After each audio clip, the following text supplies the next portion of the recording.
ate abakyala abali mu ddalasa ya lero mbabuulira, abakyala bangi balowooza nti okugyamu engoye neweyambula bwe bulungi, era bafumanyi okweyambula nasigala kukunya muba mukakase nti muki obulungi teri mukweyambula.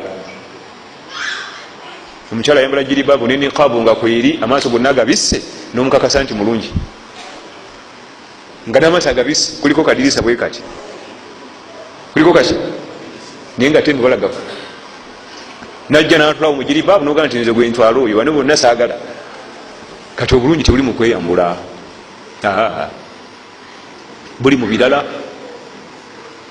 Ne bambala obuntu bwagana kwabika naye nakekakatikamu ngaessaawa yona kabwatukamu ku kajiini, yalowooza nti obulungi bulimu ebyo. Si ebyo,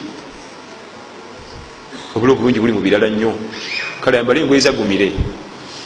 Ensonga endala gyolina okusaako essira ngaolonda omukyala, nam eddiini kikulu.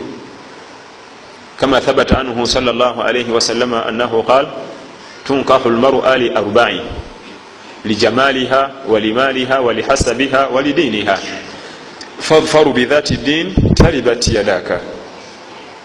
Hadithi eno nabbi ategeeza sallallahu alayhi wasallama nti abantu abasajja abasinga webabawasa bakulembeza beauty,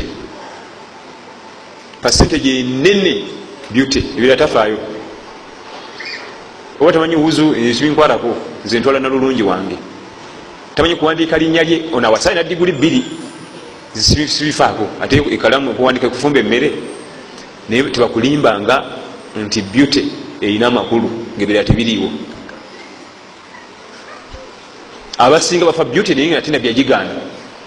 La tatazawaju nisa lijamalihinna, temusanga essira nga muwasa ku bulungi, kubanga obulungi bumujjamu byowetaaga. Nalulungi yeguya yenno sente zigenderamu bwezi tiwasiibulira, kubanga sente zikendedde.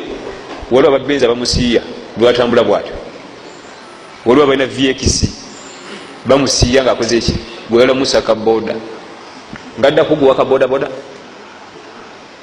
Ebiwetaaga mu mukyala beauty ye nungi tugyetaaga, naye ekula mukaddakiika teziwera na 10. Beauty y'omukyala egasa mudakiika teziwera na meka na 10. Ebirala byewetaaga bwe bugumiikiriza bwe, kubanga embeera ey'enfuna ekyukakyuka. Tewali muntu abeera mu bufumu nga alina embeera y'enfuna egi tinze sente alhamdulillah zibaawo omwaka ku mwaka obulamu taliiyo, era agenda nafunamu kashote gyawo mu bya sente. Ate omukyala alina okumanya nti sente kale zibuze.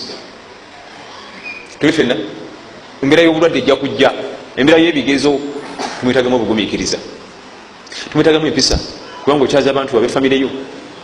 Abakyala abasinga bannalulungi ebyo bitera obubavaamu,